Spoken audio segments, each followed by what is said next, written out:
يا زهور الروض ميدي أسمعي ليلي نشيدي.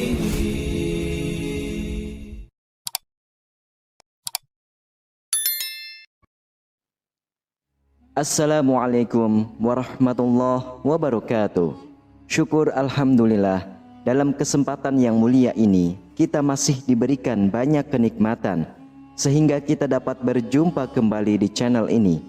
Marilah kita senantiasa bersolawat serta salam kepada junjungan kita semua, yaitu baginda Nabi Muhammad sallallahu alaihi wasallam. Allahumma sholli ala sayyidina Muhammad wa ala ali sayyidina Muhammad. Doa dan harapan saya, semoga sahabatku semuanya selalu diberikan kesehatan, diampuni dosa-dosanya, dikabulkan segala doa dan hajatnya, serta dilapangkan rezekinya oleh Allah Subhanahu wa Ta'ala. Amin ya Rabbal Alamin. Sahabatku yang dirahmati Allah Subhanahu wa Ta'ala, banyak kejadian aneh yang terjadi di tanah suci Mekah maupun Madinah. Kejadian aneh tersebut dirasakan oleh jamaah haji asal Indonesia.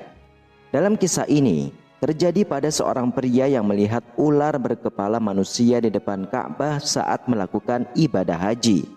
Pria tersebut sangat kaget melihat makhluk ini.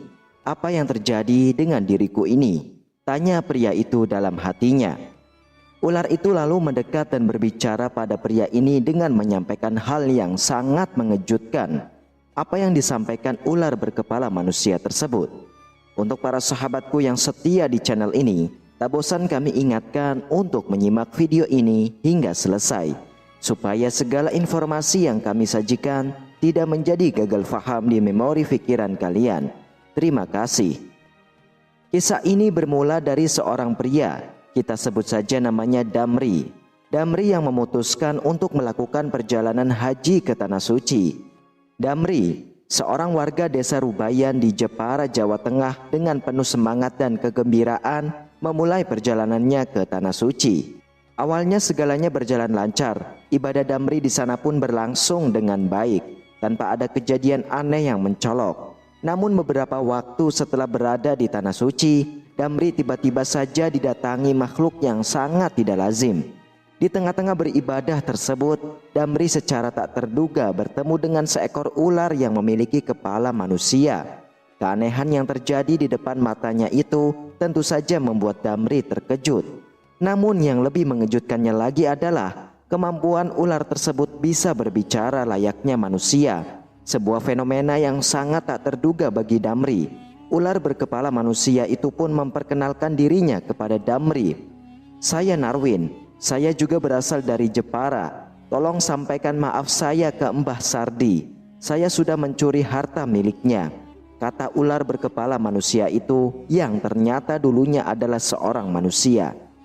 Ular berkepala manusia yang bernama Narwin ini menceritakan kisah asal-usulnya mengapa ia bisa menjadi ular seperti ini. Narwin mengisahkan bahwa dulu ia menemukan emas batangan sebesar batu bata di kebun milik Mbah Sardi.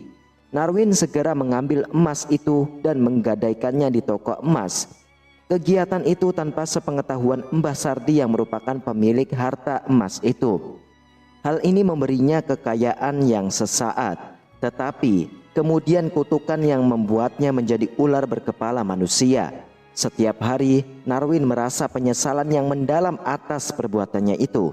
Ia bertekad untuk memperbaiki kesalahannya dengan memberitahu Mbah Sardi tentang kejadian itu. Meskipun ia sekarang hidup dalam wujud ular, Narwin masih mempertahankan sisi kemanusiaannya dan berharap bisa mendapatkan pengampunan atas dosa-dosanya. Dengan uang yang dihasilkan dari aksinya mencuri emas, Narwin akhirnya memutuskan untuk berangkat haji ke Tanah Suci. Namun ironisnya, di Tanah Suci ia malah mengalami sebuah kejadian yang jauh dari dugaan akal sehat. Narwin berubah menjadi ular berkepala manusia. Di Jepara, keluarganya telah menganggapnya meninggal dunia karena tak pernah kembali dari perjalanan haji itu. Ketika Damri mendengar cerita dari mulut ular yang dulunya adalah Narwin, ia terkejut bukan main. Sulit baginya untuk mempercayai apa yang dilihatnya. Tetapi Damri tetap mencoba mendengarkan dengan seksama. kisah yang dituturkan oleh ular tersebut. Baik Pak Narwin, nanti saya akan menyampaikan permohonan maafnya ke Mbah Sardi ketika saya sudah pulang ke Jepara, ujar Damri dengan penuh perasaan. Akhirnya Narwin pun bersyukur kepada Damri atas kesediaannya itu. Kemudian tanpa jejak, ular berkepala manusia yang dulunya adalah Narwin itu pun menghilang dari pandangannya.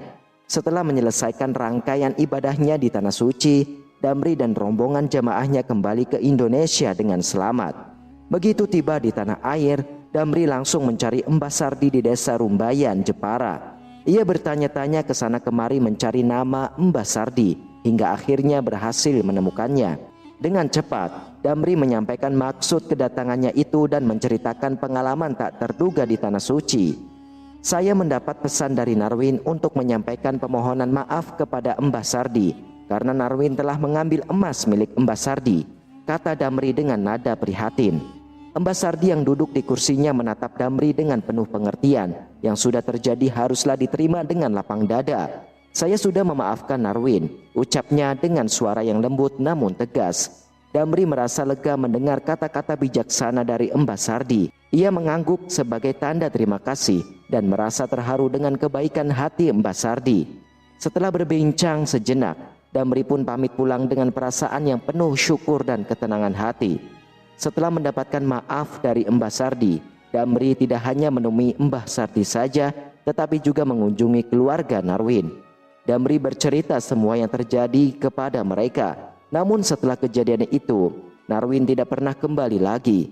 Spekulasi mulai muncul di masyarakat, mengisyaratkan bahwa Narwin mungkin telah meninggal dunia. Namun, rumor lain beredar menyebutkan bahwa Narwin telah dihukum menjadi ular sebagai konsekuensi dari tindakannya. Apakah hukuman tersebut telah berakhir setelah mendapat maaf atau masih berlanjut, tetap menjadi misteri yang tidak terpecahkan. Kisah ini bersumber dari media pakuan pikiranrakyat.com. Jadi cerita ini bukanlah asal ngarang saja. Kisah ini memberikan pelajaran berharga tentang pemaafan, ketulusan hati, kebijaksanaan, keberanian mengakui kesalahan, dan ketidakpastian hidup. Ketika Damri menyampaikan permintaan maaf atas dosa Narwin kepada Mbah Sardi, inilah pentingnya memberikan dan menerima pengampunan untuk menciptakan kedamaian dan ketenangan antar individu. Sikap Narwin yang tetap mempertahankan ketulusan hatinya meskipun berubah menjadi ular, mengajarkan bahwa bahkan dalam kondisi terberat sekalipun kita dapat mempertahankan sisi kemanusiaan kita. Mbah Sardi menunjukkan kebijaksanaannya yang luar biasa besar dengan memberikan pengampunan kepada Narwin yang memahami orang lain untuk bertindak dengan belas kasih dan pengertian. Keberanian Damri dalam menghadapi konsekuensi tindakan orang lain menunjukkan bahwa mengakui kesalahan adalah langkah pertama menuju pemulihan dan rekonsiliasi. Yang terakhir, kisah ini mengingatkan kita akan ketidakpastian hidup dan perlunya tindakan dengan bijaksana, serta mempertimbangkan akibat dari setiap tindakan yang kita lakukan. Dengan memahami dan mengambil hikmah-hikmah ini, kita dapat menjadi individu yang lebih bijaksana lagi, belas kasihan, dan bertanggung jawab dalam menjalani kehidupan kita. Sahabatku yang dirahmati Allah Subhanahu wa Ta'ala, demikianlah yang bisa saya sampaikan dan bagikan. Kalau ada kesalahan dan kekhilafan, saya mohon maaf sebanyak-banyaknya. Dan terima kasih kepada sahabatku yang sudah menonton video ini hingga akhir. Semoga kita semua dijauhkan dari siksa api neraka dan dimudahkan masuk ke dalam syurganya Allah Subhanahu wa Ta'ala. Amin ya rabbal alamin. Wassalamualaikum warahmatullahi wabarakatuh.